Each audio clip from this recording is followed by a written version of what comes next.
क्या सर पर दुपट्टा लेना चाहिए? हाँ, ये इंटरेस्टिंग पार्ट है और इसके ऊपर मैं कुछ आयतें भी पढ़वाऊंगा और साथ ही साथ आपको मेरे साथ में बने रहना। ये वीडियो मुझे नहीं पता कितना टाइम लगेगा, क्योंकि 42 क्वेश्चंस के आपको एक ही वीडियो में जवाब देने की मेरी प्रयास है। पहला कुरिन्थियों उसका 11 अध्याय, और याद रखो मैं आपको अभी से बता देता हूं कि यहाँ पे अन्य जातियों की जो कलीसिया है और वो कलीसिया का नाम है कुरिन्थियों। ये चर्च अपने आप में एक प्रॉब्लमेटिक चर्च है। इस चर्च में बहुत कुछ शिकायतें गई है पौलुस को। पौलुस यहाँ पे प्रेजेंटली वास्तविक में नहीं है, वो लेटर लिखकर बता रहा है। तो ऐसा बहुत कुछ चलता था। दूसरी बात, चैप्टर 11 अध्याय 11, ये पति पत्नी की बात हो रही है। यहां कुंवारी लड़की की बात नहीं हो रही है, और जिसकी शुरुआत चैप्टर 11 का वर्स 1 से ही हो जाता है। लिखा है तो मेरी सी चाल चलो जैसे मैं मसीह की चाल चलता हूं। किसको कह रहा है? कुरिन्थियों को, कलीसिया को। क्यों? वहां गड़बड़ है। हे भाइयों, अच्छा जब हे भाइयों लिखता है तो इंग्लिश में हे ब्रदरन, और ब्रदरन में पुरुष और स्त्री दोनों आते हैं। मैं तुम्हें सराहता हूं कि सब बातों में तुम मुझे स्मरण करते हो और जो परंपराएं मैंने तुम्हें सौंपी हैं उनका पालन करते हो। परंपराएं का मतलब समझते हैं? ऐसे कुछ नियम हैं जो उस वक्त में थे, वो यहूदियों से आते हो या फिर पौलुस ने उन कल्चरों के हिसाब से बात की हो जो चलती थी। कहते हैं कि तुम उसको पालन करते हो, वचन 3, परंतु मैं चाहता हूं कि तुम ये जान लो कि हर एक पुरुष का सिर पति, पुरुष पति का सिर मसीह है और स्त्री का सिर पुरुष है। किसका? उस औरत का सिर उसका पति है। तो कॉन्टेक्स्ट में पति पत्नी है। जो पुरुष सिर ढके हुए प्रार्थना या भविष्यवाणी करता है वो अपने सिर का अपमान करता है। मैं इसको रख रहा हूं यहां पे, वो अपने सिर का अपमान करता है। अब आपको कुछ चीजें समझना होगा। जूइश यहूदी ओल्ड टेस्टमेंट में अपने सर पे एक प्रकार का कपड़ा डालते थे, याजक के तौर पे काम करने वाले, महायाजक या याजक, यहूदी लोग। ओके, सर पे एक प्रकार का कपड़ा डाल। फिर ये क्या हो रहा है? कॉन्ट्रडिक्ट हो रहा है। पौलुस कौन है? खुद यहूदी है। तो कहता है कि तुम कपड़ा मत डालो। किसको कहता है? पुरुष को। लेकिन फिर औरत को कहता है कि तुमको कपड़ा डालना है। तो पुरुषों को यहूदियों के हिसाब से कहा, मना किया, सर पे कपड़ा मत डालो क्योंकि तुम पति मसीह के सर हो। सुनिएगा वचन 5, परंतु जो स्त्री उगाड़े सिर प्रार्थना या भविष्यवाणी करती है वो अपने सिर का अपमान करती है क्योंकि वह मुंडी होने के बराबर है। उसका सिर कौन है? उसका पति। तो वापस कहते हैं कि यहां पे पति पत्नी की बात हो रही है, कुंवारियों की या बैचलर की नहीं। तो जितनी भी लड़कियां हैं जिसकी शादी नहीं हुई, आपको तो बिल्कुल पता चल गया। ओके डैनियल भाई, इसका मतलब है कम से कम हमारे लिए तो ये वचन या ये प्रश्न उठता ही नहीं है कि हम सर पे कपड़ा डालें या ना डालें। अब बात करते हैं औरत की जो शादीशुदा है। जरा ध्यान दीजिएगा, वचन 6, यदि स्त्री ओढ़नी ना ओढ़े तो बाल भी काट ले। यदि स्त्री के लिए बाल काटना या मुंडन करना लज्जा की बात है तो ओढ़नी ओढ़े। वापस पढ़ूं, लिखा है कि स्त्री ओढ़नी यदि स्त्री ओढ़नी ना ओढ़ना चाहे तो बाल भी काट ले। यदि स्त्री के लिए बाल काटना लज्जा की बात है। इसका मतलब यह है कि यहां पे प्रॉब्लम ओढ़नी नहीं है, यहां पे प्रॉब्लम है उसके बाल का। अगर वो बाल काट लेती है तो उसको सर पे दुपट्टा डालने की जरूरत नहीं है। कोई लॉजिक बैठ रहा है आपको? इसलिए पतरस कहता है पौलुस के बारे में कि उसकी बहुत सारी ऐसी बातें हैं जो हमको समझ में नहीं आती। अब मैं इसको ऐसा क्यों कह रहा हूं? क्या पौलुस गलत है? बिल्कुल नहीं। मैं सिर्फ इसलिए कह रहा हूं क्योंकि जब ये बातें लिखी जा रही थी उस दौर में हम नहीं हैं। आज हमको नहीं पता कि वास्तविकता में वहां हुआ क्या था, हमको नहीं पता। ऐसा क्यों का वो भी छोड़िए, और एक एंगल देता हूं। आपको पता है कि पौलुस ने कम से कम 13 लेटर्स लिखे और इन 13 लेटर में उसने सिर्फ इसी एक जगह पर ओढ़नी की बात की। बाकी कहीं किसी को नहीं बोला उसने, किसी को नहीं बोला। और मैं वापस कहता हूं कि इस एक जगह को छोड़कर आपको कहीं नहीं मिलेगा पूरे न्यू टेस्टमेंट में कि पौलुस ने कहा कि औरत सर पे कपड़ा डाले। ऐसा क्यों, यह भी तो क्वेश्चन है। अब आपको एक वचन पढ़वाता हूं, इसी का पढ़वाता हूं। वचन 7, हाँ, पुरुष को अपना सिर ढकना उचित नहीं, क्योंकि वह परमेश्वर का स्वरूप और महिमा है, परंतु स्त्री पुरुष की महिमा है। बाप रे, आपको लगता है ये स्टेटमेंट सही है? बिल्कुल नहीं। पुरुष हो या स्त्री हो, दोनों भी परमेश्वर का महिमा है। अब पौलुस ने क्यों ऐसा बोला, फिर वापस बोलूंगा, हम वहां नहीं थे। वचन 8 जरा सुनिएगा, क्योंकि पुरुष स्त्री से नहीं हुआ, परंतु स्त्री पुरुष से हुई है। अब वचन 9, पुरुष स्त्री के लिए नहीं सृजा गया, परंतु स्त्री पुरुष के लिए सृजी गई है। वचन 10, इसलिए स्वर्गदूतों के कारण स्त्री को उचित है कि अधिकार अपने सिर पर रखे। कौन से स्वर्गदूत है ये फॉलन एंजल्स हैं। ये कौन से अधिकार की बात कर रहा है? एक पति का अधिकार जो उसकी पत्नी है उसके ऊपर का बात कर रहा है। तो यहां कॉन्टेक्स्ट में पति पत्नी है, और लूसीफर को, और पौलुस इसको बोल चुका है इसी पद किताब में, पहला कुरिन्थियों 7वें अध्याय में, कि कुछ वक्त के लिए पति पत्नी अलग हो, फिर वापस एक हो जाए, ताकि शैतान को मौका ना मिले। वचन 11 बहुत इंपॉर्टेंट है, तो भी प्रभु में ना तो स्त्री बिना पुरुष और ना पुरुष बिना स्त्री के हैं। बताइए, अब ना तो पुरुष कुछ है ना स्त्री कुछ है, ना पुरुष बड़ा है ना स्त्री बड़ा। अब ये कौन सा है? यूनिवर्सल।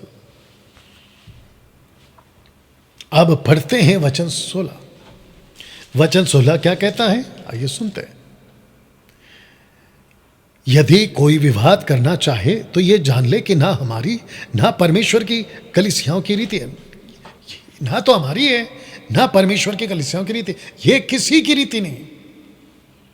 अगर किसी को आर्ग्यूमेंट करना है तो ये पहला जान लो। तो इसका मतलब है कि ये जो घटना है सर पे दुपट्टा डालने का, ये कुरिन्थियों के लिए था।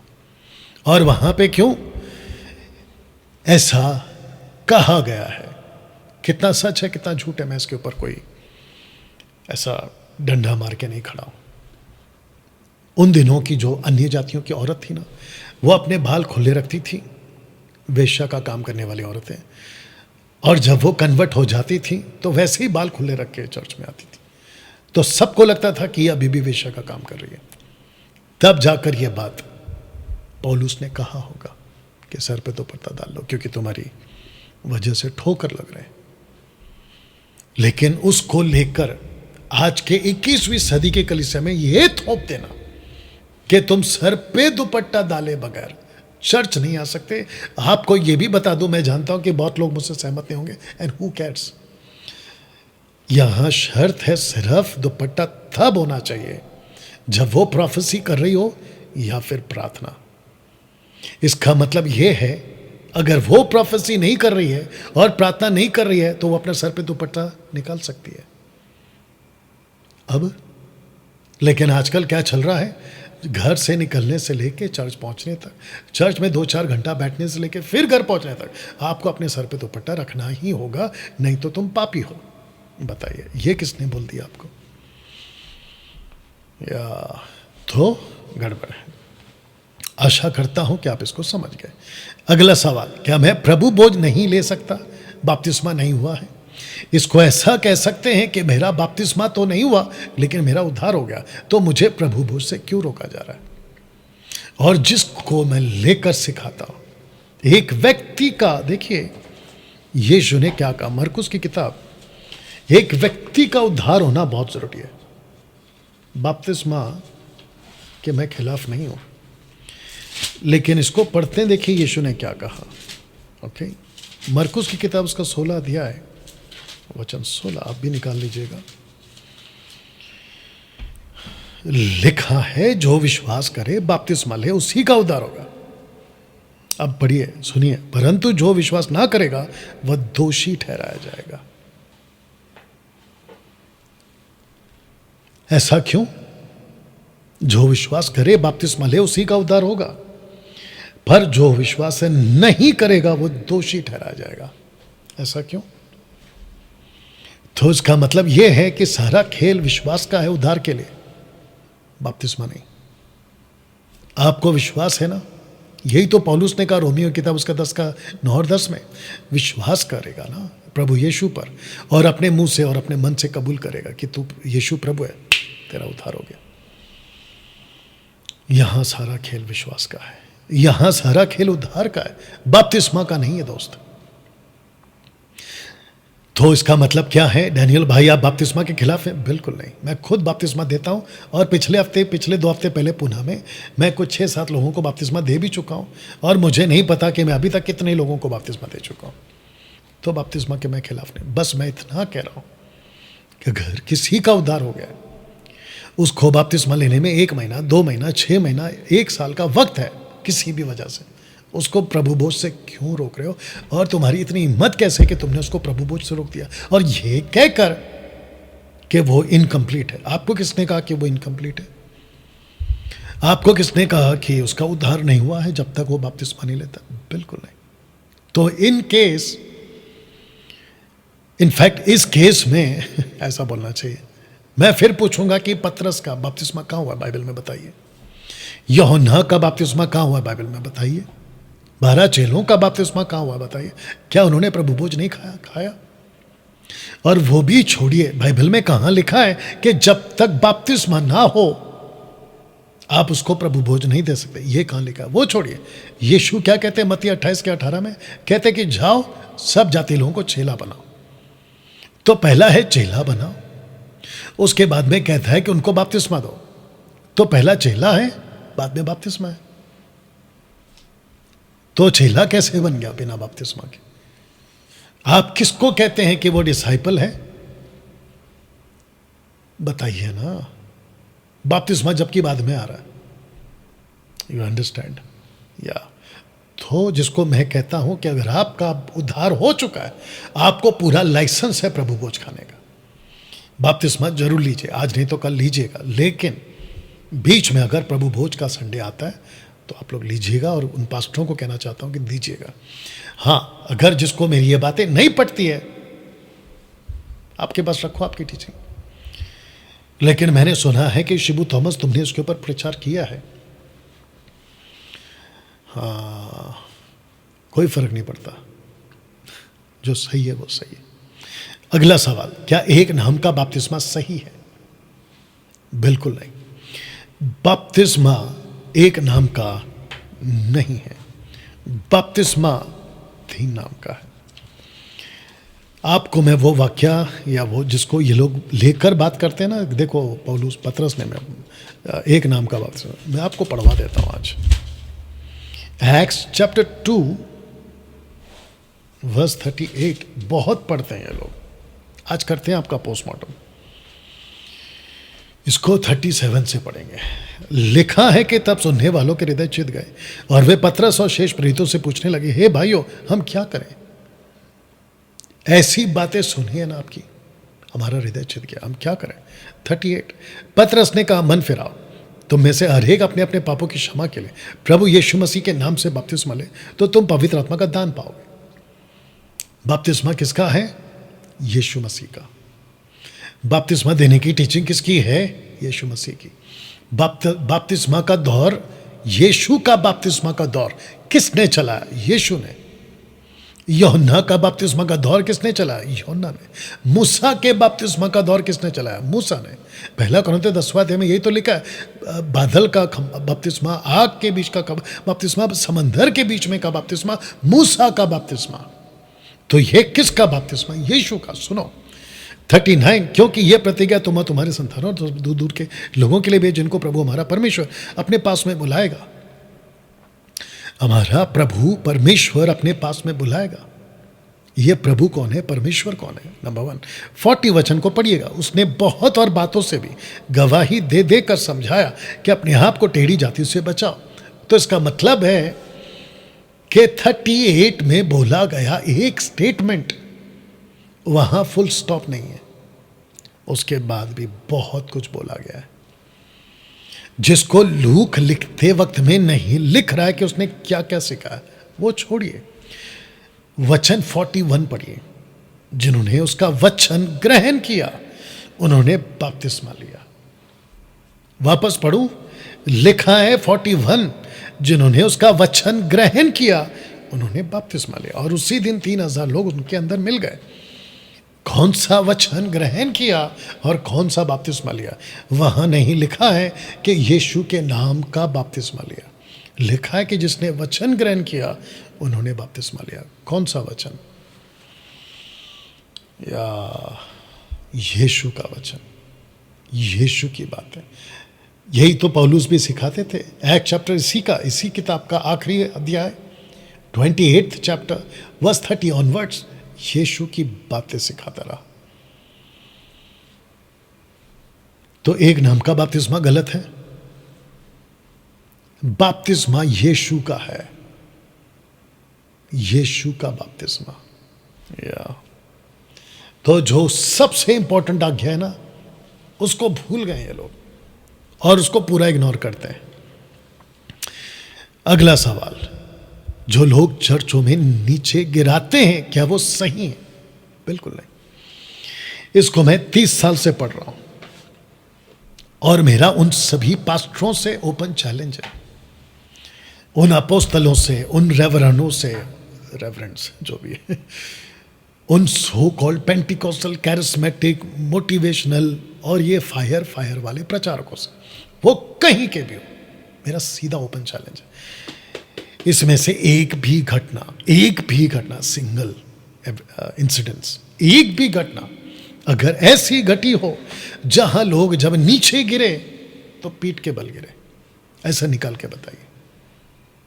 जितने भी गिरे हैं ना, सब मुंह के बल गिरे, ऐसे गिरे सामने। है तुम्हें दम तो बनाओ वीडियो, या तो मुझे कॉल करो इसी नंबर पे।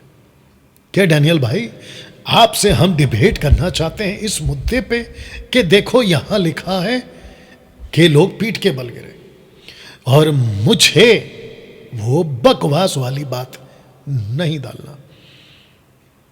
यूहन्ना 18:6 कि जो पकड़ने आए थे यीशु को वो सिपाही थे रोम सरकार के, और वो पीछे गिरे, वो मसीह लोग नहीं थे। तो वो बकवास वाली बात मेरे पास में नहीं देना।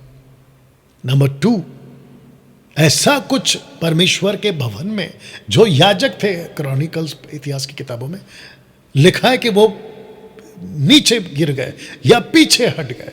वो पीछे गिर नहीं गए, वो मंदिर छोड़ के चले गए। They left the place, they didn't fall down. You understand? तो ऐसा कोई बकवास वाला मेरे पास लाके नहीं देना, तो मैं तुम्हारी ऑनलाइन पब्लिक में फिर धज्जियां उड़ा दूंगा। ये बात भी याद रखना। तो जो नीचे गिरते हैं गलत है। और डैनियल भाई, एक बार तो नीचे गिर ही सकते हैं, ठीक है। अगर तुम एक बार नीचे गिरना चाहते हो तो मैं पूछूंगा क्यों गिरना चाहते हो।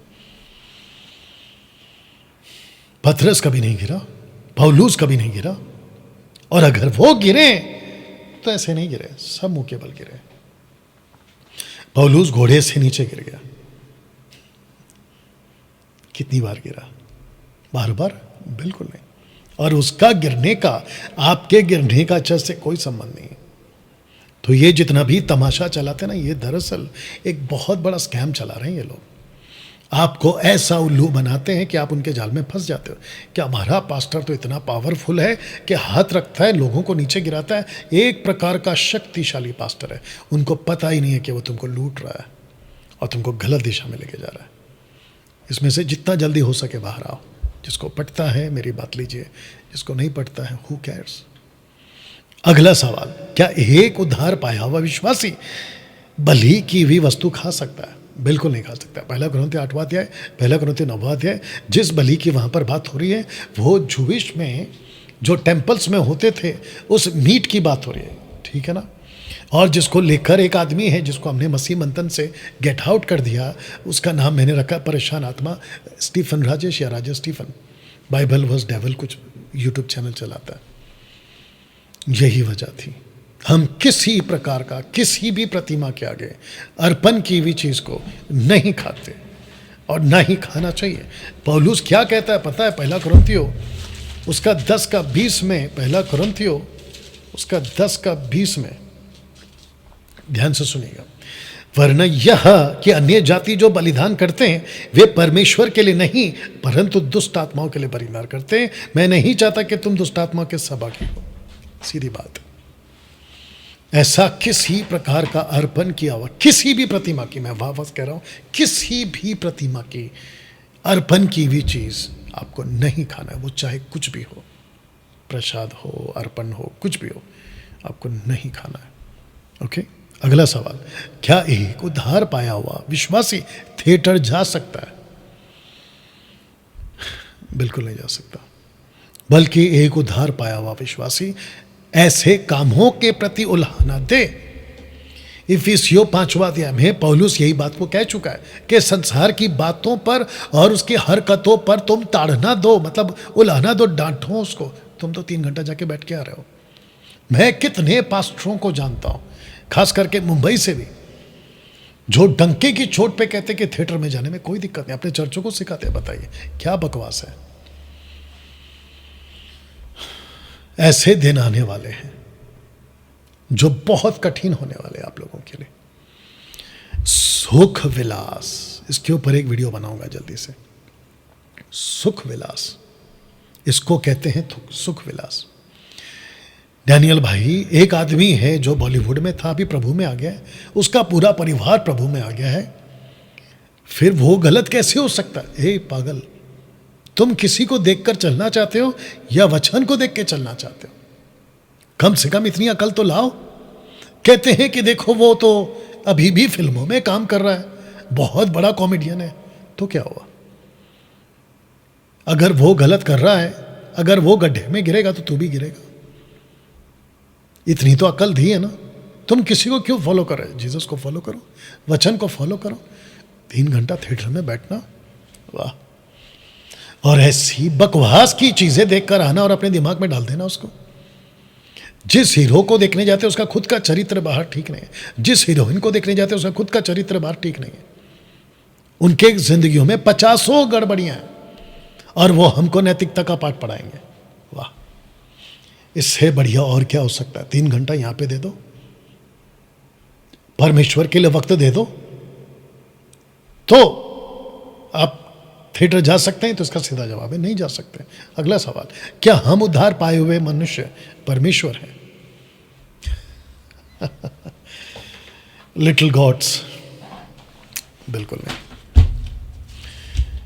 भजन संहिता 82 का 1 से 6, योना की किताब उसका 10 का 34 से आगे, इन सब का कॉन्टेक्स्ट परमेश्वर से है ही नहीं। हालांकि उसके ऊपर मैं बात कर चुका हूं, फिर कभी अलग से वीडियो बनाऊंगा, लेकिन आइए देखते हैं कि जब परमेश्वर ने कहा कि हम मनुष्य को बनाएं, यानी आदम और हव्वा को, तो आइए देखते क्या कहा। लिखा है, फिर परमेश्वर ने कहा हम मनुष्य को अपने स्वरूप के अनुसार और अपनी समानता में बनाए। किसको? मनुष्य को। यहां नहीं लिखा है कि हम परमेश्वर को अपने स्वरूप में और अपनी समानता में बनाए। जब यहां लिखा है मनुष्य, हिब्रू वर्ड है आदाम। आदाम, आदाम का मतलब होता है मनुष्य। और आप पूरे चैप्टर 2, चैप्टर 1, चैप्टर 3 आगे कहीं पे भी पढ़ लीजिए, आपको मनुष्य मनुष्य मनुष्य मिलेगा। तो डैनियल भाई, जॉन चैप्टर 10 वर्स 34 से आगे जो बात लिखी है कि परमेश्वर कहता है कि तुम ईश्वर हो, भजन संहिता 82 का 1 से 6 तक में, तो ईश्वरों को डांट क्यों लगा रहा है लेखक? ये मूसा के वक्त जिसको परमेश्वर कहता है कि मैं तेरे भाई को नबी और मैं तुझे परमेश्वर बनाऊंगा। किसको? मूसा को। अगर मैं गलत नहीं हूं, वो रेफरेंस निर्गमन की किताब वो मुझे मिल जाए।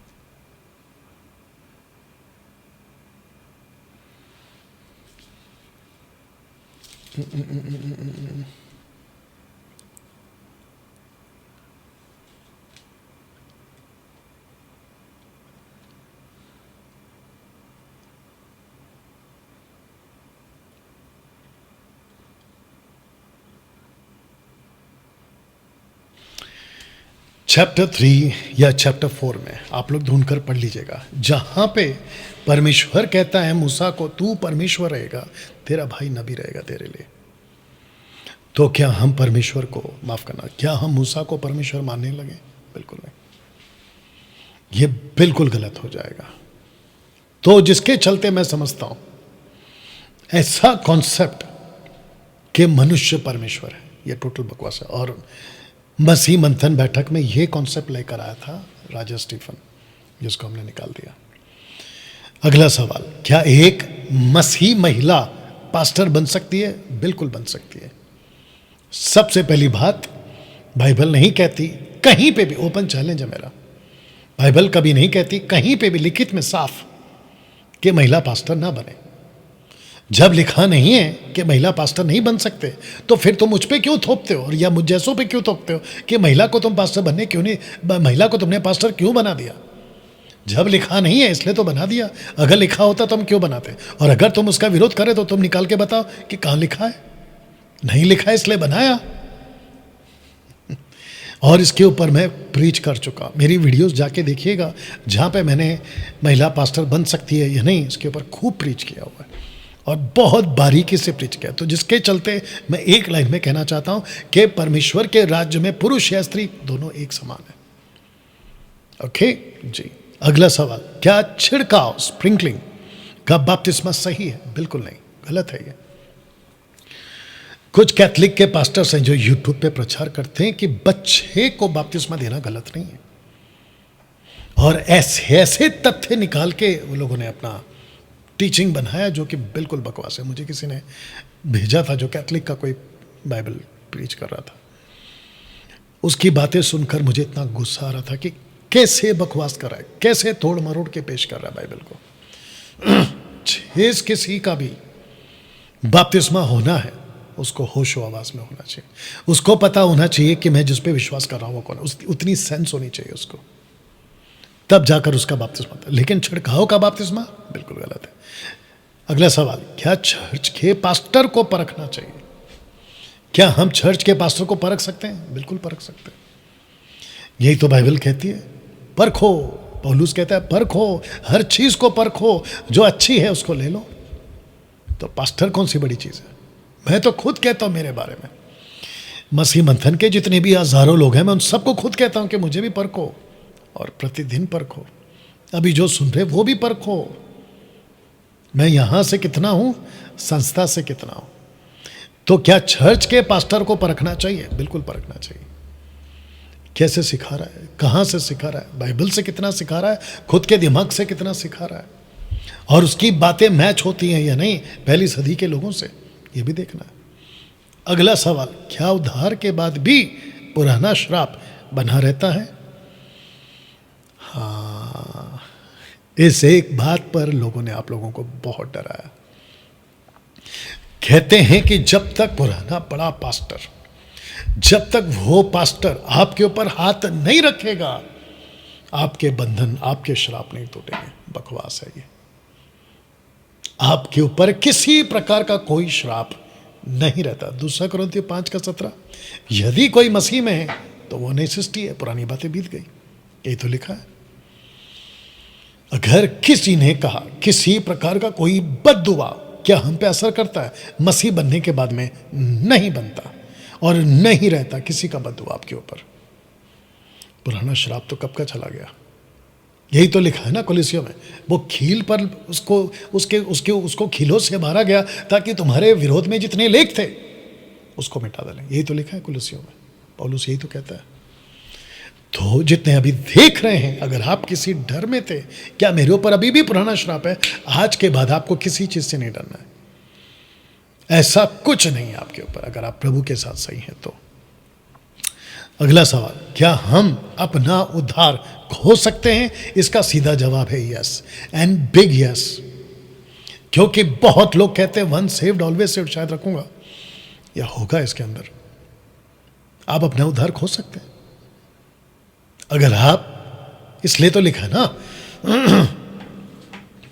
रोमियो की किताब उसका 8वां अध्याय, वचन एक क्या कहता है ये देखते हैं। रोमियो की किताब उसका 8वां अध्याय,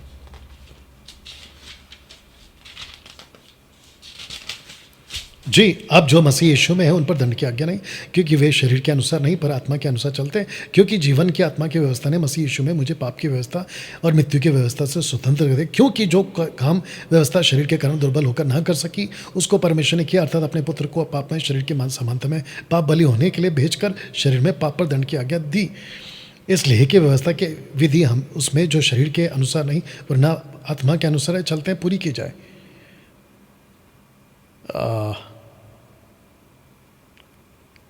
ओके, तो जिसके चलते, एक सेकंड दीजिए,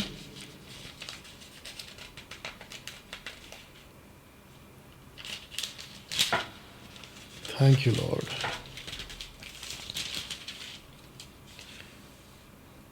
हाँ, 6 का 1, सो हम क्या कहें, क्या हम पाप करते रहें? क्या अनुग्रह बहुत है? कदापि नहीं। हम सब पाप के लिए मर गए, तो फिर आगे को उसमें क्यों कर जीवन बिताए?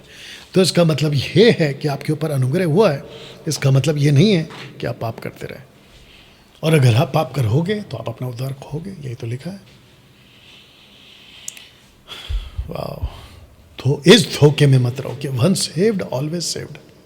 आपका उद्धार हो गया, पाप का जीवन जियो, मन चाहा थिएटर जाओ, दारू पियो, नशा करो, सब गलत काम करो, क्योंकि प्रभु ने आपका उद्धार कर दिया है। वो आपसे आपका उद्धार नहीं छीनेगा। जैसे तैसे करके तुम फिर भी स्वर्ग में जाओगे। ये बकवास की टीचिंग है और मैं नहीं चाहता कि कोई नरक जाए, और मैं नहीं चाहता कि कोई प्रभु में आकर ऐसा जीवन जिए।